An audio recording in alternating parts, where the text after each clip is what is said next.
সূরা আল আনফাল। বিসমিল্লাহির রহমানির রহিম। রহমান রহিম আল্লাহ তাআলার নামে।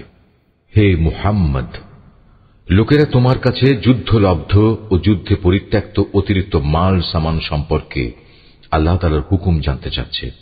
তুমি তাদের বলো, এ অতিরিক্ত সম্পদ হচ্ছে মূলত আল্লাহ তাআলার জন্য এবং তার রাসূলের জন্য। অতএব এ ব্যাপারে তোমরা আল্লাহ তাআলাকে ভয় করো এবং এর নির্দেশের আলোকে নিজেদের মধ্যেকার সম্পর্ক সংশোধন করে নাও।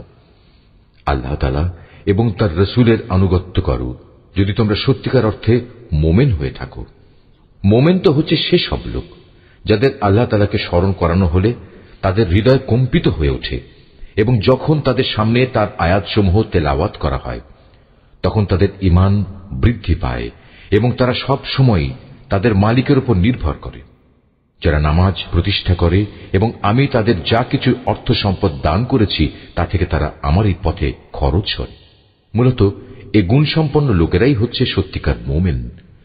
তাদের মালিকের কাছে তাদের জন্য বিপুল মর্যাদা, ক্ষমা ও সম্মানজনক জীবিকার ব্যবস্থা রয়েছে। তবেই তোমাদের বের হওয়া উচিত ছিল যেভাবে তোমার মালিক তোমাকে তোমার বাড়ি থেকে বের করে এনেছেন। অথচ মোমেনদের একদল লোক তো এ কাজ তখন পছন্দই করেনি। সত্য তোমার কাছে প্রকাশিত হওয়ার পরও এরা তোমার সাথে বিতর্কে লিপ্ত হচ্ছে। মনে হচ্ছিল তারা যেন দেখতে পাচ্ছে ধীরে ধীরে মৃত্যুর দিকেই তাদের ঠেলে দেয়া হচ্ছে। স্মরণ করো যখন আল্লাহ তাআলা তোমাদের প্রতিশ্রুতি দিচ্ছিলেন দুটি দলের মধ্যে একটি দল তোমাদের করায়ত্ত হবে। তোমরা তখন চাচ্ছিলে দুর্বল ও নিরস্ত্র দলটি তোমাদের করায়ত্ত হোক। অথচ আল্লাহ তাআলা স্বীয় কথা দ্বারা সত্য প্রতিষ্ঠিত করতে চাচ্ছিলেন এবং এর মাঝ দিয়ে তিনি কাফেরদের শেকড় কেটে তাদের নির্মূল করে দিতে চেয়েছিলেন। এর উদ্দেশ্য ছিল সত্য যেন তার সত্য রূপ নিয়ে প্রতিষ্ঠিত হতে পারে এবং বাতিল যাতে করে বাতিলের মতোই নির্মূল হয়ে যেতে পারে, যদিও পাপিষ্ঠরা এতে অসন্তুষ্ট হয়। আরো স্মরণ করো যখন তোমরা তোমাদের মালিকের কাছে কাতর কণ্ঠে ফরিয়াদ পেশ করছিলে, আল্লাহ তাআলা তোমাদের ফরিয়াদ কবুল করেছিলেন এবং বলেছিলেন, হ্যাঁ, আমি তোমাদের এ যুদ্ধের ময়দানে পরপর 1000 ফেরেশতা পাঠিয়ে সাহায্য করব। আল্লাহ তাআলা তোমাদের শুভ সংবাদ দেয়া ও তা দিয়ে তোমাদের মনকে প্রশান্ত করার উদ্দেশ্যেই এটা বলেছিলেন। নতুবা আসল সাহায্য তো আল্লাহ তাআলার কাছ থেকেই আসে। নিশ্চয়ই আল্লাহ তাআলা পরাক্রমশালী ও প্রজ্ঞামান। আরো স্মরণ করো যখন আল্লাহ তাআলা তার নিজের পক্ষ থেকে তোমাদের নিরাপত্তা ও স্বস্তির জন্য তোমাদের তন্দ্রায় আচ্ছন্ন করে দিয়েছেন এবং তোমাদের উপর তিনি আকাশ থেকে বৃষ্টির পানি নাযিল করেছেন। উদ্দেশ্য ছিল এ পানি দ্বারা তিনি তোমাদের ধুয়ে পাক সাফ করবেন, তোমাদের মন থেকে শয়তানের অপবিত্রতা দূর করবেন, তোমাদের মনে সাহস বৃদ্ধি করবেন। সর্বোপরি যুদ্ধের ময়দানে তিনি এর মাধ্যমে তোমাদের কদম মজবুত করবেন। স্মরণ করো যখন তোমার মালিক ফেরেশতাদের কাছে ওহী পাঠিয়ে বললেন, আমি তোমাদের সাথেই আছি, অতএব তোমরা মোমেনদের সাহস দাও, তাদের কদম অবিচল রাখো। অচিরেই আমি কাফেরদের মনে দারুণ এক ভীতির সঞ্চার করব। অতএব তোমরা তাদের ঘাড়ের উপর আঘাত হানো এবং তাদের হাড়ের প্রত্যেক জোড়ায় জোড়ায় আঘাত করো।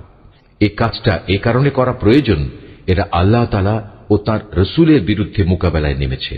আর যারাই এভাবে আল্লাহ তাআলা ও তার রাসূলের বিরোধিতা করে তাদের জানা উচিত আল্লাহ তাআলা তাদের কঠোর আযাব দেবেন। হে কাফেররা, এ হচ্ছে তোমাদের যথার্থ পাওনা।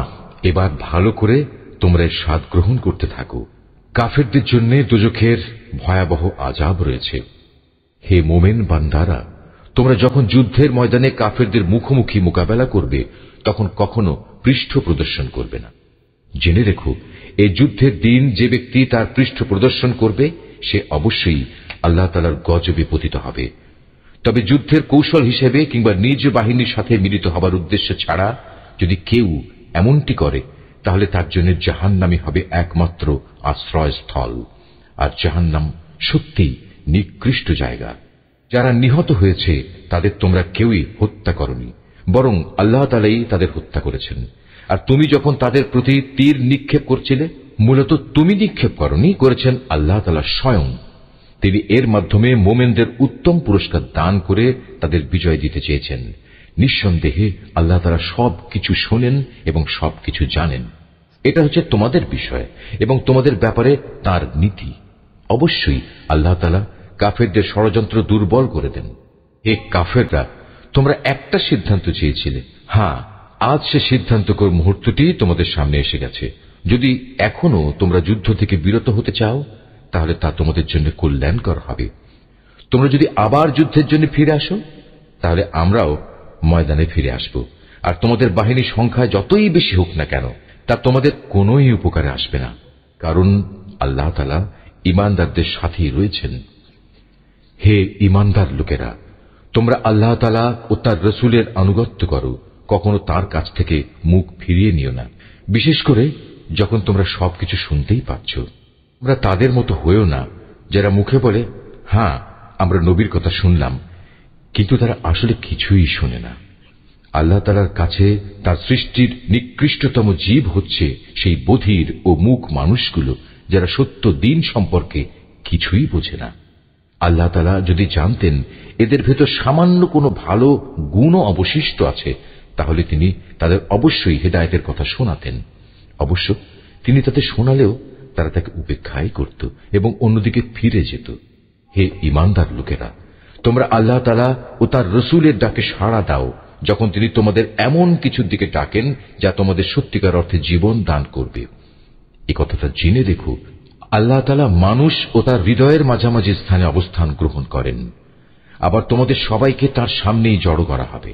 আল্লাহ দ্রোহিতার সেই ফিতনা থেকে বেঁচে থাকো, যার ভয়াবহ শাস্তি যারা তোমাদের মধ্যে জালেম শুধু তাদের মধ্যেই সীমাবদ্ধ থাকবে না। আরো জেনে রাখো, আল্লাহ তাআলা অত্যন্ত কঠোর শাস্তি প্রদানকারী। স্মরণ করো, যখন তোমরা সংখ্যায় ছিলে নিতান্ত কম, এই জমিনে তোমাদের মনে করা হতো তোমরা অত্যন্ত দুর্বল। তোমরা সর্বদাই এ ভয়ে আতঙ্কিত থাকতে যে কখন অন্য মানুষরা তোমাদের উপর চড়াও হবে। অতঃপর আল্লাহ তাআলা তোমাদের একটি ভূখণ্ডে আশ্রয় দিলেন, তার একান্ত সাহায্য দিয়ে তিনি তোমাদের শক্তিশালী করলেন এবং তিনি এ আশায় তোমাদের বহুবিধ উত্তম জিনিস দান করলেন যে তোমরা আল্লাহর এসব নিয়ামতের শুকর আদায় করবে। হে ঈমানদার বান্দারা, তোমরা আল্লাহ তাআলা ও তার রাসূলের সাথে কখনো বিশ্বাসঘাতকতা করো না এবং জেনে শুনে নিজেদের আমানতের খেয়ানত করো না। জেনে রেখো, তোমাদের মাল সম্পদ ও সন্তান সন্ততি হচ্ছে আল্লাহ তাআলার পক্ষ থেকে পরীক্ষা মাত্র। যে এ পরীক্ষায় উত্তীর্ণ হবে তার জন্য আল্লাহ তাআলার কাছে মহা প্রতিদান রয়েছে। হে ঈমানদার লোকেরা, তোমরা যদি আল্লাহকে ভয় করে চলো, তাহলে তিনি তোমাদের জন্য অন্যদের সাথে পার্থক্য নির্ণয়কারী স্বতন্ত্র মর্যাদা দান করবেন। তিনি তোমাদের গুনাহসমূহ মিটিয়ে দেবেন, তিনি তোমাদের ক্ষমা করে দেবেন। আল্লাহ তাআলার দান আসলেই অনেক বড়। স্মরণ করো, যখন কাফেররা তোমার বিরুদ্ধে ষড়যন্ত্র করছিল, তারা তোমাকে বন্দী করবে অথবা তোমাকে হত্যা করবে কিংবা তোমাকে আপন ভূমি থেকে নির্বাসিত করে দেবে। এ সময় একদিকে তারা তোমার বিরুদ্ধে ষড়যন্ত্র করছিল, আরেকদিকে আল্লাহ তাআলাও তোমার পক্ষে কৌশল চালিয়ে যাচ্ছিলেন। আর আল্লাহ তাআলাই হচ্ছেন সর্বোৎকৃষ্ট কৌশলী। যখন তাদের সামনে আমার কোনো আয়াত পড়ে শোনানো হতো, তখন তারা বলতো, হ্যাঁ, আমরা এ কথা আগেও শুনেছি, আমরা চাইলে এ ধরনের কথা তো নিজেরাও বলতে পারি। এগুলো আগের লোকদের উপকথা ছাড়া আর কিছু নয়। তারা যখন বলেছিল, হে আল্লাহ তাআলা, মুহাম্মাদের আনিত এই কিতাব যদি তোমার কাছ থেকে পাঠানো সত্য হয়, তাহলে একে অমান্য করার কারণে তুমি আমাদের উপর আসমান থেকে পাথর বর্ষণ করো কিংবা তুমি আমাদের উপর কোনো কঠিন শাস্তি পাঠিয়ে দাও। আল্লাহ তাআলা এমন নন যে তিনি তাদের কোনো আযাব দেবেন অথচ তুমি এখনো তাদের মধ্যে বর্তমান রয়েছ। আর আল্লাহ তাআলা এমনও নন যে কোনো জাতির মানুষদের তিনি শাস্তি দেবেন অথচ তারা কিছু লোক তখন আল্লাহর কাছে ক্ষমা প্রার্থনা করছে। কেনই বা আল্লাহ তাআলা এখন তাদের আযাব দেবেন না, যখন তারা আল্লাহর বান্দাদের মসজিদুল হারামে আসার পথ থেকে নিবৃত্ত করে? অথচ তারা তো এ ঘরের আসল অভিভাবকও নয়। এ ঘরের আসল অভিভাবক হচ্ছে তারা যারা আল্লাহ তাআলাকে ভয় করে, কিন্তু তাদের অধিকাংশ মানুষই কথা জানে না। এই ঘরের পাশে তাদের জাহেলি যুগের নামাজ তো কিছু শীষ দেয়া ও তালি বাজানো ছাড়ার কিছু ছিল না। এ কারণেই আল্লাহ তাআলা তাদের বলবেন, এখন তোমরা তোমাদের কুফরি কার্যকলাপের জন্য শাস্তি ভোগ করো। আল্লাহ তাআলাকে অস্বীকার করেছে এবং যারা নিজেদের ধন সম্পদ এ খাতেই ব্যয় করেছে, যে এর দ্বারা মানুষদের আল্লাহ তাআলার পথ থেকে ফিরিয়ে রাখবে, এদের জন্য তুমি ভেবো না এরা এ পথে ধন সম্পদ আরো ব্যয় করতে থাকবে। অতঃপর একদিন সে ব্যয় করাটাই তাদের জন্য মনস্তাপের কারণ হবে। অতঃপর দুনিয়ার জীবনেও তারা পরাভূত হবে। আর যারা কুফরি করেছে আখিরাতে তাদের সবাইকে জাহান্নামের পাশে একত্রিত করা হবে। এভাবেই আল্লাহ তাআলা ভালোকে খারাপ থেকে পৃথক করে দেবেন এবং খারাপগুলোর একটাকে আরেকটার উপর থেকে সবগুলো এক জায়গায় স্তূপীকৃত করবেন। অতঃপর গোটা স্তূপ জাহান্নামে নিক্ষেপ করবেন। মূলত এ লোকগুলো সেদিন ভীষণ ক্ষতিগ্রস্ত হবে। এ মুহাম্মদ, যারা আল্লাহ তাআলাকে অস্বীকার করেছে তাদের তুমি বলো, তারা যদি এ থেকে এখনো ফিরে আসে তাহলে তাদের অতীতের সবকিছুই ক্ষমা করে দেয়া হবে। তবে যদি তারা তাদের আগের কার্যকলাপের দিকে ফিরে যায় তাহলে তাদের সামনে আগের জাতিসমূহের ভয়াবহ পরিণামের দৃষ্টান্ত তো মজুদ রয়েছেই। তোমরা কাফেরদের বিরুদ্ধে লড়াই করতে থাকো যতক্ষণ না আল্লাহর জমিনে কুফরির ফিতনা বাকি থাকবে এবং দ্বীন সম্পূর্ণভাবে আল্লাহ তাআলার জন্যই নির্দিষ্ট হয়ে যাবে। হ্যাঁ, তারা যদি কুফর থেকে নিবৃত্ত হয় তাহলে আল্লাহ তাআলাই হবেন তাদের কার্যকলাপের পর্যবেক্ষণকারী। এ সব কিছু সত্ত্বেও যদি তারা সত্য থেকে মুখ ফিরিয়ে নেয় তাহলে তোমরা জেনে রেখো আল্লাহ তাআলাই হচ্ছেন তোমাদের অভিভাবক। কত উত্তম অভিভাবক আল্লাহ তাআলা, কত উত্তম সাহায্যকারী তিনি। হে মুমিনরা, তোমরা জেনে রেখো যুদ্ধে যে সম্পদ তোমরা অর্জন করেছ তার 1/5 আল্লাহ তাআলার জন্য, রাসূলের জন্য, তার স্বজনদের জন্য, এতিমদের জন্য, মিসকিনদের জন্য ও পথচারী মুসাফিরদের জন্য। তোমরা যদি আল্লাহতে বিশ্বাস করো, আরো বিশ্বাস করো সেই বিজয় ঘটিত বিষয়টির প্রতি যা আমি হক ও বাতিলের চূড়ান্ত মীমাংসার দিন ও একে অপরের মুখোমুখি হবার দিন আমার বান্দার উপর নাজিল করেছিলাম। আল্লাহ তাআলা হচ্ছেন সর্ববিষয়ের উপর একক ক্ষমতাবান। যুদ্ধক্ষেত্রে তোমরা ছিলে উপত্যকার নিকট প্রান্তে, তারা ছিল দূর প্রান্তে, আর কুরাইশ কাফেলা ছিল তোমাদের তুলনায় নিম্নভূমিতে। যদি তোমরা আগেই এ ব্যাপারে তাদের সাথে কোনো অগ্রিম চুক্তির সিদ্ধান্ত করতে চাইতে তাহলে এই সিদ্ধান্ত বাস্তবায়নে তোমরা অবশ্যই মতবিরোধ করতে, কিন্তু আল্লাহ তাআলা তাই ঘটাতে চেয়েছিলেন যা ঘটানো আল্লাহ তাআলার মঞ্জুর ছিল। এর উদ্দেশ্য ছিল যে দলটি ধ্বংস হবে তারা যেন সত্য মিথ্যা স্পষ্ট হওয়ার পরই ধ্বংস হয়, আবার যে দলটি বেঁচে থাকবে তারাও যেন সত্যাসত্য প্রমাণের ভিত্তিতেই বেঁচে থাকে। নিশ্চয়ই আল্লাহ তাআলা সর্বশ্রোতা ও সর্বজ্ঞ।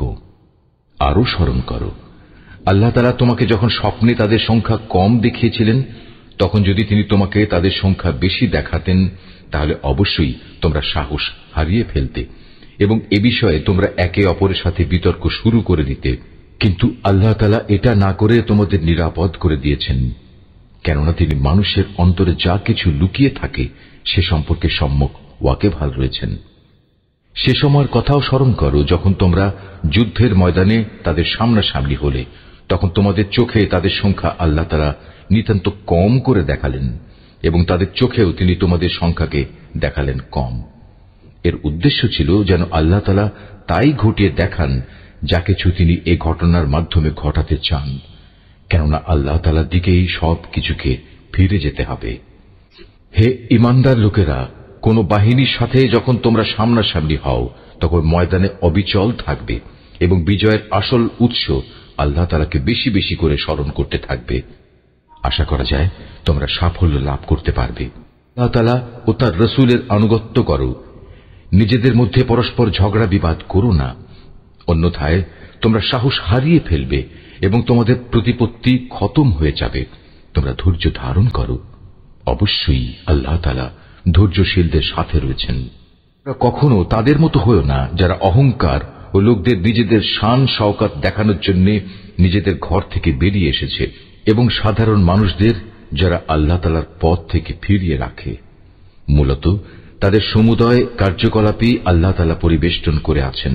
শয়তান তাদের কাজগুলোকে তাদের সামনে খুব চাকচিক্যময় করে পেশ করেছিল এবং সে তাদের বলেছিল, আজ মানুষের মধ্যে কেউই তোমাদের উপর বিজয়ী হতে পারবে না এবং আমি তো তোমাদের পাশেই আছি।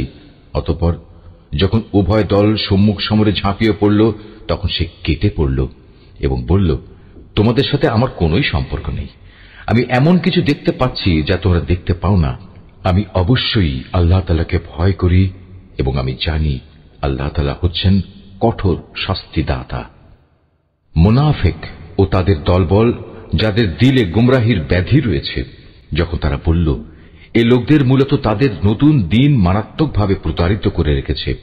সত্য কথা হচ্ছে, যে কোনো ব্যক্তি বিপদে আপদে আল্লাহ তাআলার উপর ভরসা করে সে বুঝতে পারবে আল্লাহ তাআলা প্রবল পরাক্রান্ত ও প্রজ্ঞাময়। তুমি যদি সত্যি সেই করুণ অবস্থা দেখতে পেতে যখন আল্লাহর ফেরেশতারা কাফেরদের রূহ বের করে নিয়ে যাচ্ছিল, ফেরেশতারা তখন তাদের মুখমণ্ডল ও পৃষ্ঠদেশে ক্রমাগত আঘাত করে যাচ্ছিল এবং তারা বলছিল, তোমরা আগুনের আযাব উপভোগ করো। মূলত এটা হচ্ছে তোমাদের নিজেদেরই উভয় হাতের কামাই, যা তোমরা আগেই পাঠিয়েছিলে। আল্লাহ তাআলা কখনো তার বান্দার উপর জুলুম করেন না। এর পরিণতি হবে ফেরাউনের আপনজন ও তাদের পূর্ববর্তী কাফেরদের মতোই। তারা সবাই আল্লাহ তাআলার আয়াতকে অস্বীকার করেছে, ফলে তাদের গুনাহের দরুন আল্লাহ তাআলা তাদের পাকড়াও করলেন। নিশ্চয়ই আল্লাহ তাআলা শক্তিশালী ও কঠোর শাস্তি দানকারী। এটা এ কারণে যে আল্লাহ তাআলা যখন কোন জাতিকে কোন নিয়ামত দান করেন, তিনি ততক্ষণ পর্যন্ত তাঁর সে নিয়ামত তাদের জন্য বদলে দেন না যতক্ষণ না তারা নিজেরা নিজেদের অবস্থার পরিবর্তন করে। নিশ্চয়ই আল্লাহ তাআলা সব কিছু শোনেন, সব কিছু জানেন। এরাও হচ্ছে ফেরাউন, তার স্বজন ও তাদের আগের লোকদের মতো। আল্লাহর আয়াতকে তারা সরাসরি মিথ্যা সাব্যস্ত করেছে, ফলে আমি তাদের কুফরির অপরাধের জন্য তাদের ধ্বংস করে দিয়েছি এবং ফেরাউনের স্বজনদের আমি ডুবিয়ে দিয়েছি। মূলত তারা সবাই ছিল জালেম। নিশ্চয়ই আল্লাহর এই জমিনে বিচরণশীল জীবের মধ্যে আল্লাহর কাছে নিকৃষ্টতম হচ্ছে তারা, যারা স্বয়ং এ জমিনের স্রষ্টাকেই অস্বীকার করে এবং তারা তার উপর ঈমান আনে না। তারাও এ নিকৃষ্ট লোকদের অন্যতম, যাদের সাথে তুমি বাকায়দা সন্ধি চুক্তি স্বাক্ষর করেছ। অতঃপর তারা প্রতিবার সুযোগ পেয়েই সে চুক্তি ভঙ্গ করেছে এবং এ ব্যাপারে তারা কাউকেই পরোয়া করেনি। তো এ লোকদের যদি কখনো তুমি ধরতে পারো, তাহলে তাদের মূল বাহিনী থেকে বিচ্ছিন্ন করে এমন ভাবে শাস্তি দেবে যাতে তাদের পরবর্তী বাহিনী এ থেকে কিছু শিক্ষা গ্রহণ করে। যদি কখনো কোনো জাতির কাছ থেকে তোমার এই আশঙ্কা হয় যে তারা চুক্তি ভঙ্গ করে বিশ্বাসঘাতকতা করবে, তাহলে তুমিও তাদের সাথে সম্পাদিত চুক্তি একইভাবে তাদের মুখের উপর ছুঁড়ে দাও। তবে তোমরা নিজেরা তা আগে লঙ্ঘন করো না। নিশ্চয়ই আল্লাহ তাআলা খেয়ানতকারীকে পছন্দ করেন না। আর কাফেররা যেন কখনোই এমন ধারণা করতে না পারে যে ওরা তোমাদের পেছনে ফেলে নিজেরা এগিয়ে গেছে। আসলে তারা তোমাদের পরাভূত করার কোনো ক্ষমতাই রাখে না। তাদের সাথে যুদ্ধের জন্য তোমরা যথাসাধ্য সাজ সরঞ্জাম, শক্তি ও ঘোড়া প্রস্তুত রাখবে এবং এ দিয়ে তোমরা আল্লাহর দুশমন ও তোমাদের দুশমনদের ভীত সন্ত্রস্ত করে দেবে। এছাড়াও কিছু লোক আছে যাদের পরিচয় তোমরা জানো না, শুধু আল্লাহ তাআলাই তাদের চেনেন। আল্লাহ তাআলার পথে তোমরা যা কিছুই ব্যয় করবে তার পুরোপুরি প্রতিদান তোমাদের পরকালে আদায় করে দেয়া হবে এবং তোমাদের উপর বিন্দু মাত্রও জুলুম করা হবে না। আম্মাদ, তারা যদি সন্ধির প্রতি আগ্রহ দেখায়, তাহলে তুমিও সন্ধির দিকে ঝুঁকে যাবে এবং সর্বদা আল্লাহর উপরই ভরসা করবে। অবশ্যই আল্লাহ তাআলা সব কিছু শোনেন, সব কিছু দেখেন। আর যদি কখনো তারা সন্ধির আড়ালে তোমাকে ধোঁকা দিতে চায়, তাহলে তোমার দুশ্চিন্তাগ্রস্ত হওয়ার কোনো কারণ নেই, কেননা তোমার রক্ষার জন্য তো আল্লাহ তাআলাই যথেষ্ট। তিনি তাঁর সরাসরি সাহায্য ও একদল মোমেন দ্বারা তোমাকে শক্তি জুগিয়েছেন। আল্লাহ তাআলা এ মোমেনদের দিলকে পারস্পরিক ভালোবাসা ও সম্প্রীতির বন্ধনে আবদ্ধ করে দিয়েছেন।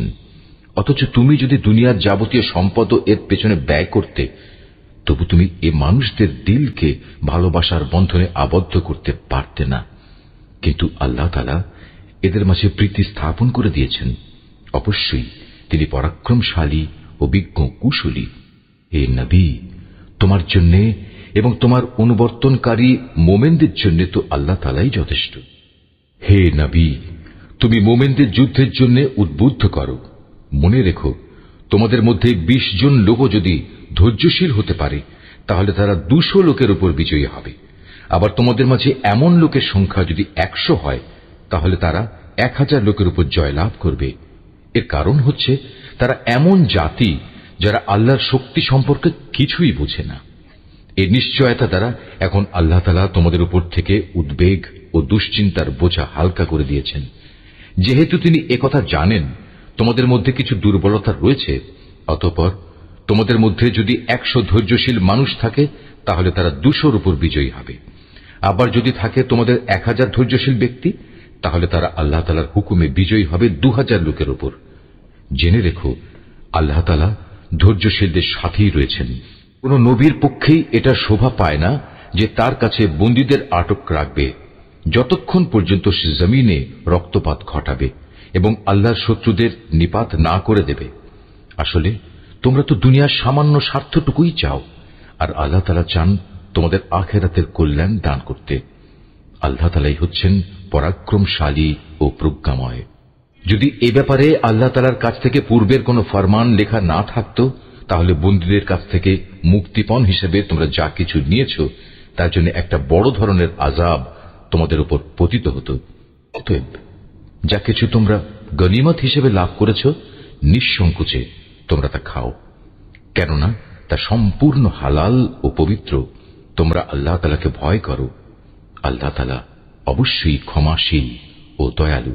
হে নবী, তোমার হাতে যেসব বন্দী রয়েছে তাদের তুমি বলো, আল্লাহ তাআলা যদি তোমাদের দিলে ভালো কিছু গ্রহণের যোগ্যতা আছে বলে জানতে পান, তাহলে তিনি তোমাদের ঈমানের এমন এক কল্যাণ দান করবেন যা তোমাদের কাছ থেকে মুক্তিপণ হিসেবে গৃহীত সম্পদের চাইতে অনেক ভালো, এবং তিনি তোমাদের গুনাহসমূহ মাফ করে দেবেন।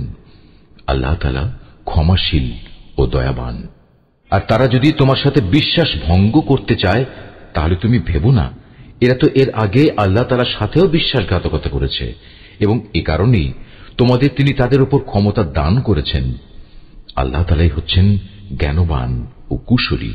সন্দেহে যারা ঈমান এনেছে এবং এই ঈমানের জন্য হিজরত করেছে, নিজেদের জান মাল দিয়ে আল্লাহর পথে জিহাদ করেছে, এবং যারা মুহাজিরদের আশ্রয় দিয়েছে ও তাদের সাহায্য করেছে, তারা সবাই পরস্পরের বন্ধু।